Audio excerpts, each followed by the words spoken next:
Hi there, this is Matt at State of Flex, here with a review for Superman 4, The Quest for Peace. Well, at least it's better than 3. That's kind of ultimately where I land with it. This movie is kind of much maligned and considered the worst of the bunch of all the Donner-era Superman films, and I don't quite get that. It's definitely a better movie than Superman 3, and I think it feels more, maybe even to the film's detriment, it feels more like a comic book than any of the Superman or Supergirl films that had come before, in the sense that it feels like they just plucked a random comic from the late 70s or early 80s of Superman with all of its things that'll make it float and all the things that are just going to sink that, and they just committed wholeheartedly. And I think that, as I say, I think it works to the film's benefit, but also to the detriment of the film. However, it's a really watchable movie. It helps that it's barely 90 minutes. But this is a movie that gets political, and I think that is the key to why a lot of people didn't like like the movie. It's kind of heavy-handed, but then you also have to remember that Superman and these Superman movies specifically were kind of aimed for a younger crowd, all ages kind of family crowd, by and large. And it's okay to be heavy-handed sometimes. The comic books sure are. And if your whole stance is, I don't want politics in my comic books, you've never read a comic book. Politics is the very foundation with which comic books came to fruition. So that doesn't ring hollow, or that doesn't ring true to me. It rings very hollow. And I have to say, the first half hour of this film, I think, is very good. That is where it is kind of its most overtly political, where literally it's Superman addressing a small child's response that is natural, and a common criticism of comic book storylines is, you have these larger-than-life heroes, how come they don't solve the world's problems? And so this film confronts that, like, head-on. Superman 4: The Quest for Peace is Superman's commitment to ending the nuclear threat that loomed over the world since the creation of the atom bomb. And so Superman has to wrestle with this notion that if he can do something, maybe it's in time fact for him to do something. And this is something that he turns over in his head over and over again, and finally commits to doing it. And so he balls up all of the world's nuclear weapons, takes them, sometimes he's given them, and sometimes forcibly, from every nation, and he hurls them into the sun. But Lex Luthor had a plan. He created Nuclear Man to take on Superman. And he too is fueled by Earth's yellow sun. Having two solar-powered super beings battling each other was kind of an interesting notion. However, one seems exclusively powered by the sun, and the other one, they kind of just forget that that is why he has his powers. But I digress. I do think that first half hour is very good. The comedy that's there lands. You have the Lois Lane of it all back in play. It feels much more in line with what Superman 3 probably should have been, right down to having Lex Luthor. However, there are missteps along the way. The weird Superman kiss that wipes the memory of Lois Lane comes back into the film. They give Lex Luthor yet another bumbling person, this time played by John Cryer, who I don't know why. I don't like John Cryer. I never have liked him. I just don't. I don't like him. And he is putting on the most atrocious kind of accent. I don't even know what kind of accent it is. It's just an annoying accent. Like this whole tubular man kind of like, oh dude, thing with his voice. And I want to die every time he's on screen. And unfortunately he has good set pieces throughout where he's there. But I digress. The film also introduces Mariel Hemingway as sort of like a pseudo like foil for Lois Lane, and that plot doesn't necessarily work until it kind of does. It kind of starts to work around mid-movie, and she starts coming into her own as a character and not really a foil, and that is also something that worked for me. In the back half, I think the first half hour of this movie is very good. It's it's on par with what I liked about Superman 2, while also never getting quite to that level of Superman 1. The middle of this movie is, I think, the weakest aspect. It just kind of meanders until Nuclear Man shows up in the last half hour, and then the movie kind of picks up and would be engaging on some level were it not for the fact that the special effects in this movie are atrocious. Complete lack of budget hampered this movie, and I think execution and direction, honestly, as well.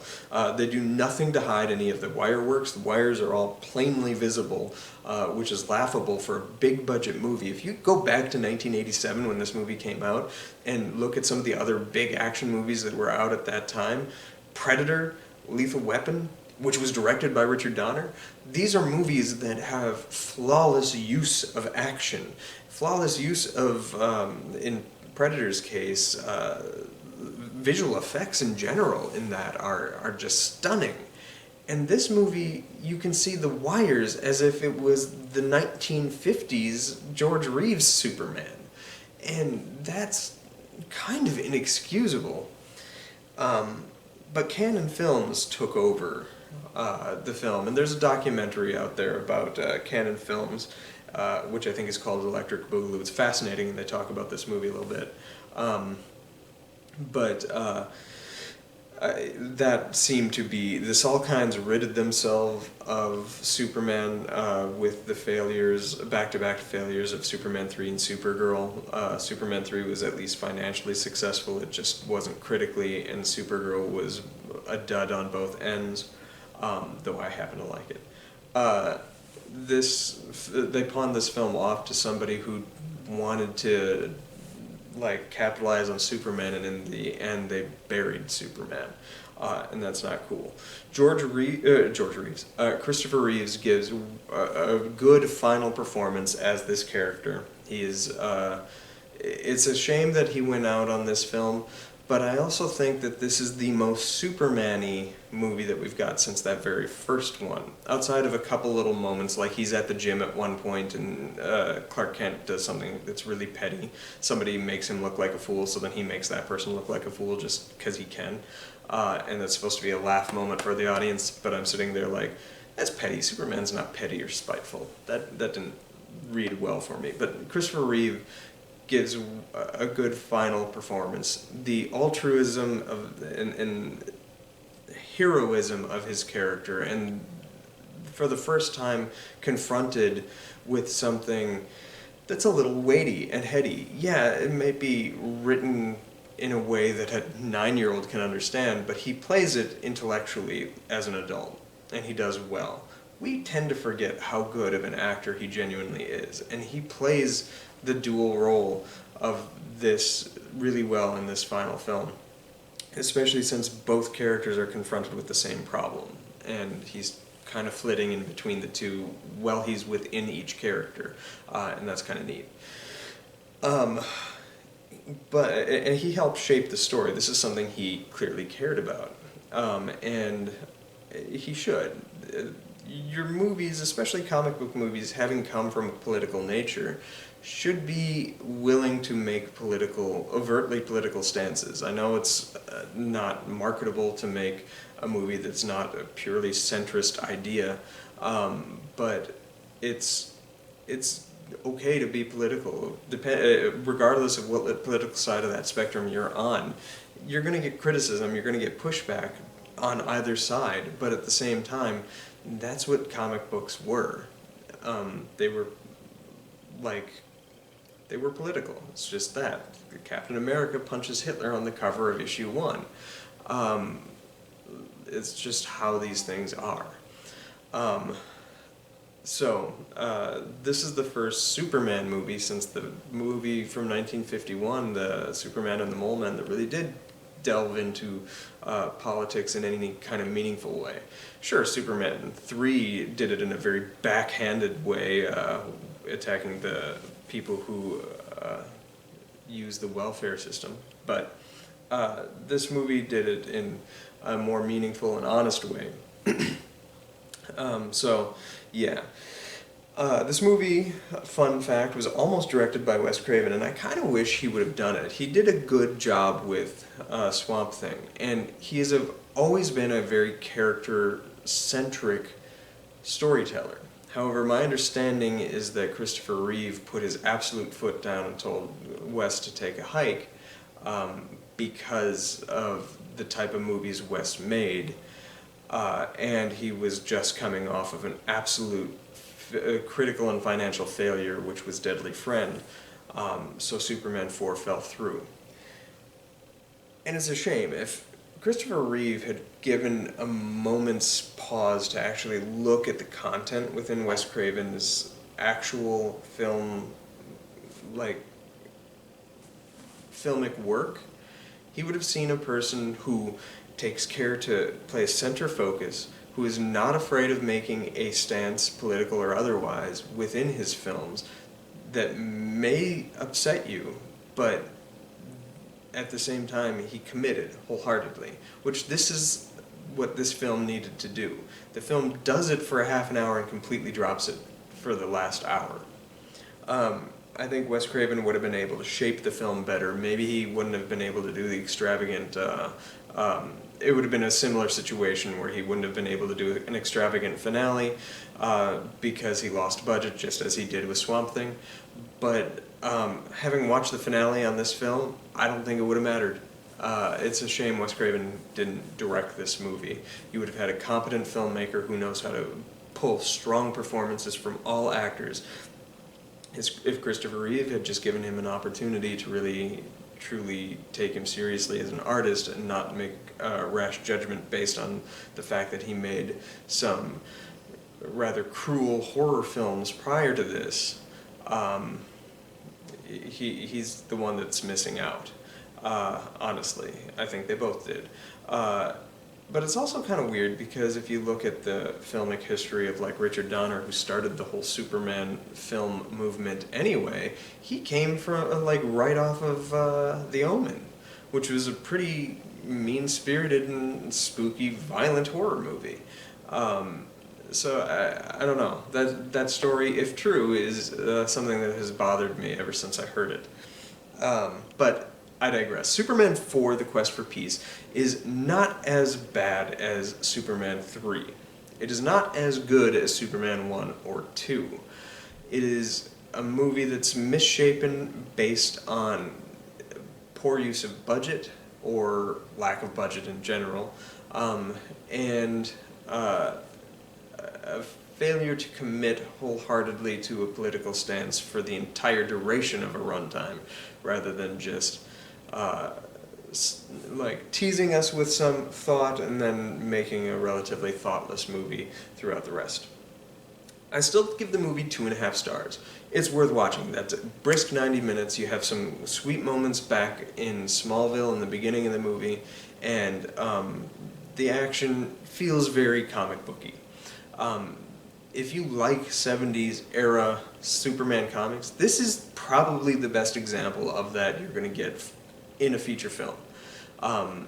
So it has that going for it. I give it 2.5 stars. Last thing I would like to mention is some dude, I don't know who it was on Vimeo, and if I can still find it, took Superman 3, Supergirl, and Superman 4 and re-edited them together to make one 2-hour and 20-minute feature film. And it shockingly worked. It took the best moments within Superman and Superman 4, or Superman 3 and 4. It eliminated the weird Brainiac of it all, but it still utilized that as the creation of Nuclear Man. It had Supergirl on a side quest doing her stuff, trying to find Clark, but also find that little orb thing, which they tied into the whole Nuclear Man of it all.